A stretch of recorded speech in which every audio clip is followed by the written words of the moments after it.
Everyone's SDS SuperCoach, providing SuperCoach content for you. I'm here to present my first draft of the 2024 AFL SuperCoach season. The team picker is out, and I'm super excited, so I hope you guys are as well. Christmas has come early. Time to dust off the old cobwebs and upload some content. And I'll be absolutely grinding some SuperCoach content for this season. My overall goal before round 0 is to get to 1,000 subs before round 1 2024 and before round 0 2024. So I really do appreciate it if you guys can like and subscribe, because it's going to be a really good preseason. And yeah, I hope you guys enjoy the video, and I will do my team now. This will come out first, but I did do a video just before on just my live reaction to the prices, the players, the team, that sort of thing. So I'm not taking into consideration on in terms of round 0, that sort of thing. I've just picked a team on players that I want. I'll do a video tomorrow talking about what I do think is the best solution to the changes to SuperCoach, well, the changes to the fixture overall. And yeah, let's get into it. Yeah, so I've got my video here. Not my video. Sorry, I'm a bit rusty here. We haven't uploaded a video since the very start of September. So I've just taken a photo of my team here, and I will tell you guys what I'm doing. I'll try to keep this 15 minutes, because I think that's what I want to do in 2024 is more videos, but less, 20, 30-minute videos. I want to keep the viewer retention here, and I'm not doing very well at that because I've been rambling on. So let's get into it, guys. My first player in the defense is Nick Dacos.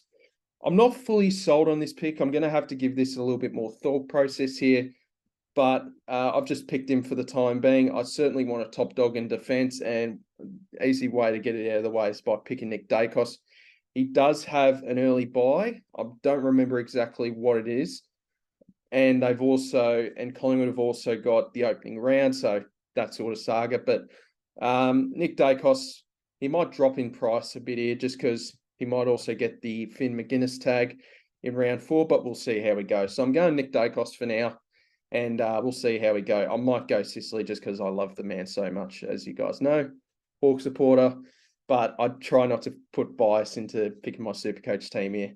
This team here actually has no Hawthorn players. Now, my second player here, I'm going to go Jordan Ridley. I think with Ben Mackay now in the side, I do finally hope that this man can put up some good numbers and be a top 6 defender. And it's pretty good value, but yeah, I'm worried I could get hurt again. I picked him in the start of last year as well, and it turned out to be an absolute disaster. So hopefully Ridley can finally pay me back, because I've been burnt by this man so many times. My third defender, I'm going to go Hayden Young. He's going to move into the midfield by the sound of it. I think he said the natural progression will be to become a midfielder. He was that in the last month of 2023, and he put up some really good numbers. So I'm pretty keen on picking Hayden Young. Plus, one thing I will say I am keeping in consideration is the buys to some extent, because I know Fremantle and Port have got really good buy rounds. So I am picking three premiums from out of Port Adelaide and Fremantle there. So Hayden Young's in there as well. I was going to pick him anyway, but he's more of a sure thing now for the time being. Yeah, let's finish out the defense.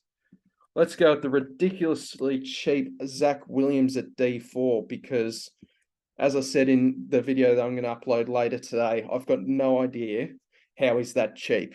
Yeah, I know he didn't play the entirety of 2023 due to an ACL, but I literally have no idea how he's gotten that cheap of a price, but we'll take it and run. Now, this bloke is from Richmond. I know it's a bit of a rogue one, but I was pretty keen on him last year to not get a game, because I really rate this player, and he could get a game, and hopefully he does get a game, because he could be a really good SuperCoach scorer. James Trezise.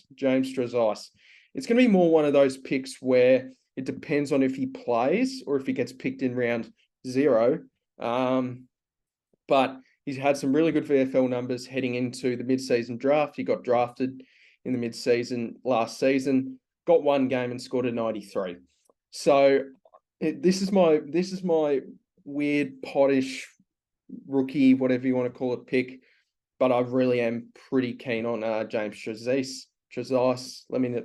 Richmond fans, let me know in the comments how you pronounce it. Trezise, whatever. I want to pick this man.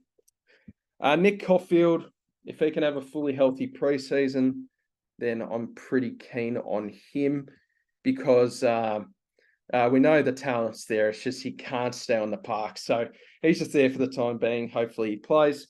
Another Richmond defender we're going to go with here is Gibcus. If he can get that hamstring all good, we know he missed the entirety. Did he miss the entire 2023 season? I believe he did due to a really bad hamstring injury. Hopefully he's all good because he's actually cheaper than what he was in his rookie season. So I think he could be a decent cash cow. Oh, decent. But he should get a game every weekend.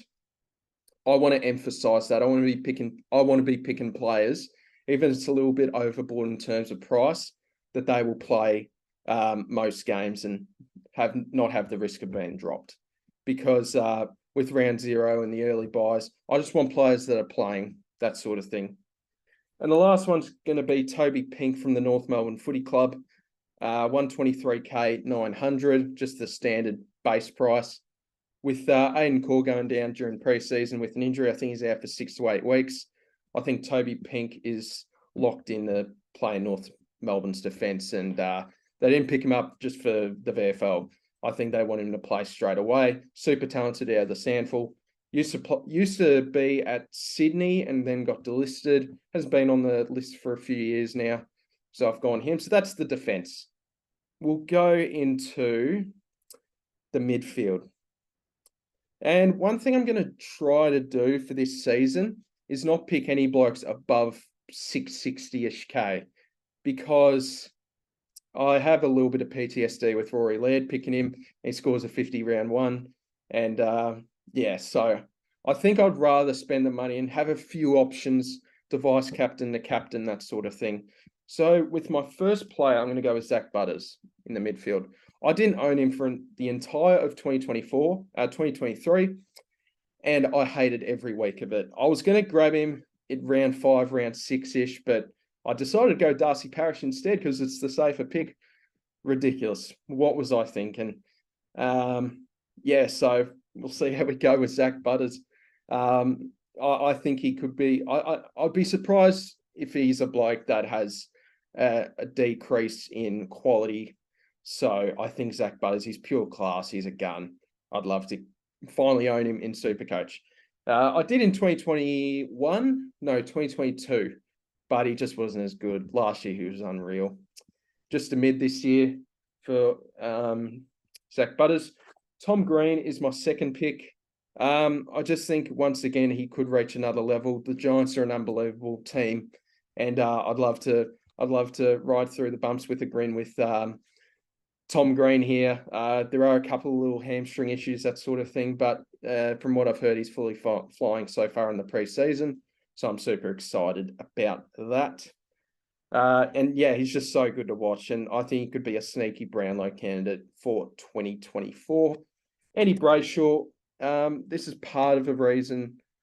The part of the reason I'm picking him, to be honest, I was going to pick him regardless of the buy. I think it would have been a little bit different with Zach Butters. I'm not sure I would have gone that direction, but if I can load up on those round 13 buy rounds.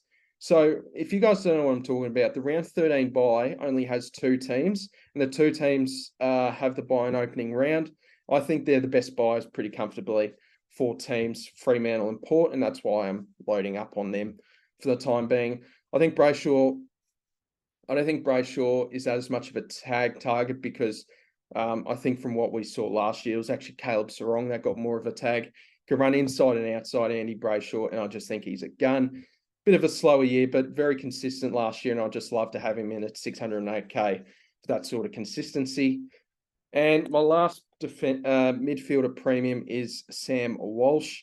We saw during the final series how unreal this player is when fit and firing, and if he can have a really good preseason, then this is the case with most players here, though. But if he can actually stay injury-free, then I think he's going to be a fantastic pick, Sam Walsh. So I'd love to. Hopefully, he can have a fully healthy preseason so I can pick him because he's just so good to watch. Now we go into midfielder number 5, and that's going to be Elijah Hewitt.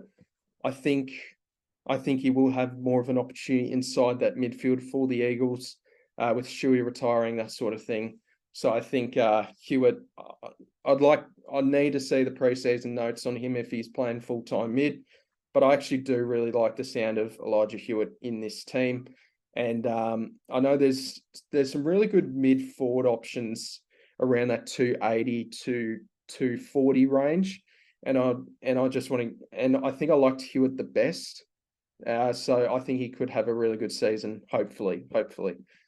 The next player is going to be Colby McKercher. From the sounds of it, him and Zach Fisher are going to be playing that seagull half-back role. We saw how good Sheasel was in it last season, and there's every chance he could be the bloke that gets mid-defender status, and we keep him on for a very long time in 2024. So get McKercher into my side. Really good inside-outside runner and can rack up the pill quite a bit. Riley Sanders, he might be my favourite top 10 pick in just in general. Like the highlights, his character. I just really like the look of Riley Sanders and how he sounds. And I think now with Bailey Smith going out, I think they really should be playing him in the midfield, and hopefully they do. But they do have Luke Beveridge. No idea how he's still in the job, but he's got a new. I think what will help the Dogs, they've got a new assistant coaching team, and I do think they'll create more ideas, that sort of thing, and cut out and not have as much stress on Luke Beveridge. So hopefully Riley Sanders, he should get a game round 1. Just more about if he plays in the midfield. Hopefully they do.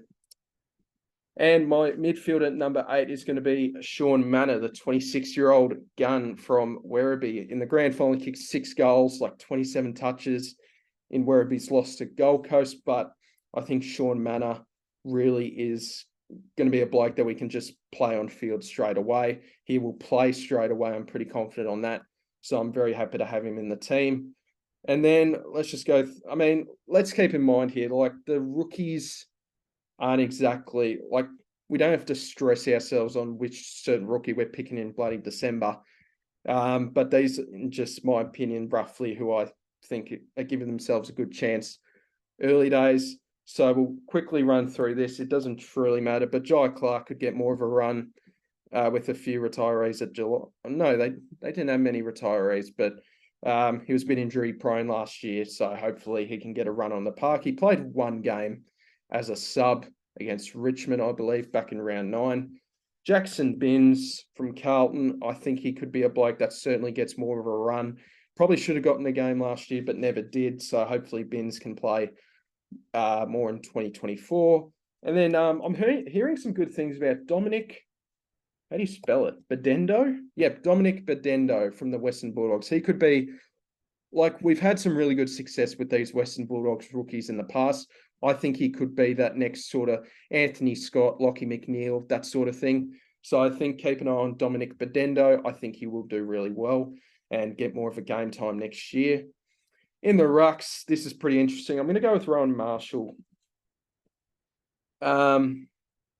He was so good for me last year. I know he's at he's 140k more expensive, but I think if he just stays as that solo ruck, there's no reason for St Kilda to change that. I think that's still a really good price for Rowan Marshall, and I'm pretty happy to have him in my team. And yeah, look, I think he's there's no guarantees in SuperCoach, even though I've said a couple of guarantees in this team so far, but I think there is a very good chance that he stays as the top 3 ruck in the game. And the other ruck I'm going to go with is Brodie Grundy. He's back as the solo ruck, very likely at Sydney. And 481k, that is just an absolute bargain right there. A couple of bargains here in SuperCoach, like Zach Williams and Brodie Grundy are the 2 that stand out, in my opinion. So, yeah, pretty happy to have Brodie Grundy in the team. So, and then the third ruck.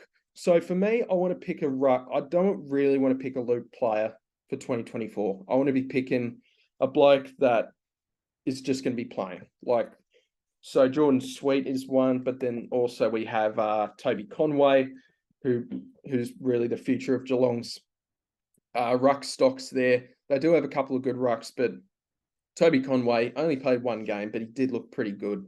And I think they have high hopes on him inside the four walls here at Geelong. I actually originally here had Jordan Sweet, but let's go with Conway. I think they'll just fit into my budget. 180k is a bit of money for third ruck, but Brodie Grundy will have the early buy. And if Conway is playing every week, then we can have Marshall and Conway. They'll be fine. All right, now the forward line, quite dire compared to last year, where we were kissed on the dick a bit with the amount of options we had in the forward line. This year, it's a lot more scarce.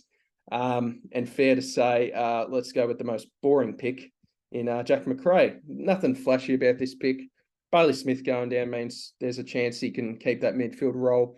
Did have some pretty bad scores last year, and I think he's slowly on the decline.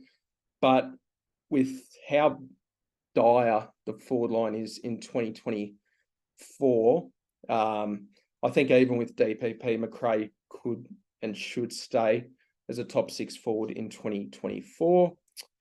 And then I'm not sold on him, but let's go with Sam Flanders. I know a lot of people are pretty keen on Sam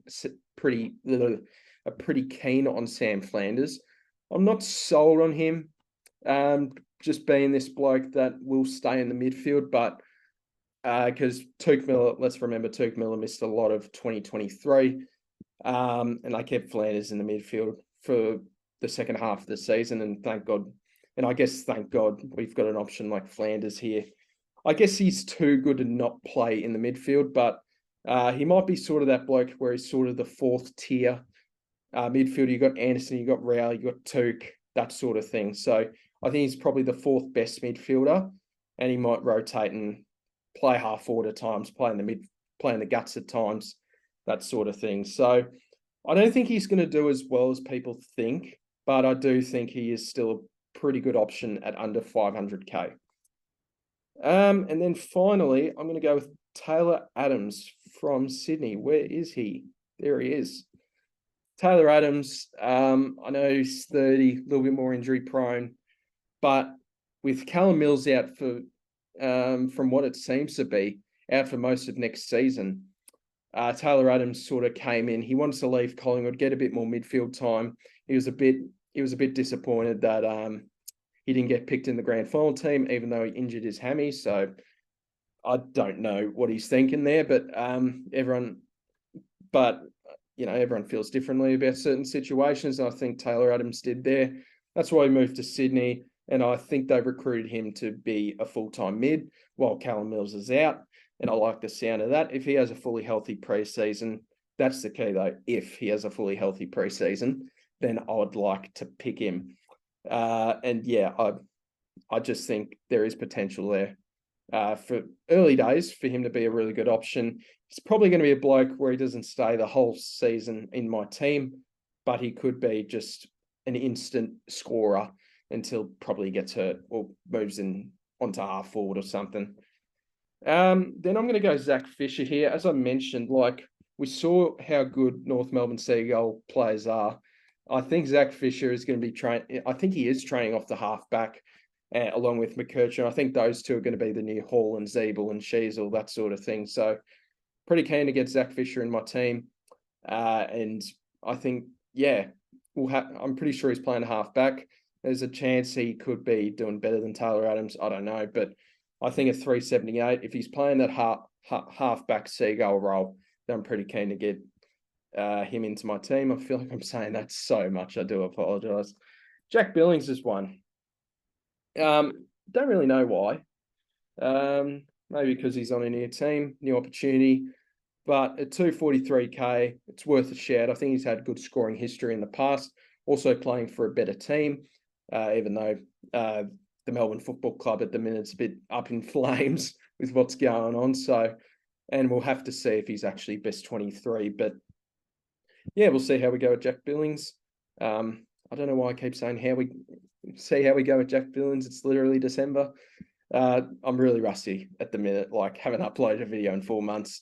I'm sure you guys will give me a pass here.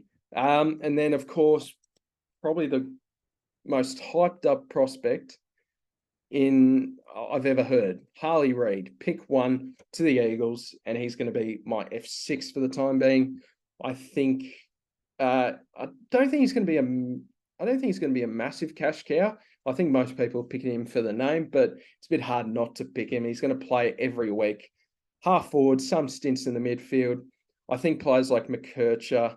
I think McKercher will be a better rookie in SuperCoach than Harley Reid. Harley Reid will be more your instant impact, low disposal sort of thing. So, but we'll see if that ages terribly.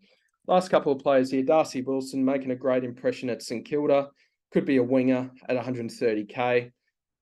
Keep an eye out on him. He's doing really good in the running drills. And we know Ross Lyon does love that sort of stuff. So yep, Darcy Wilson is in there. Then the last pick, we're going to go with Sam Darcy. I think he is prepared for a breakout season. And if he can just get his body right, then I really like the look of this pick.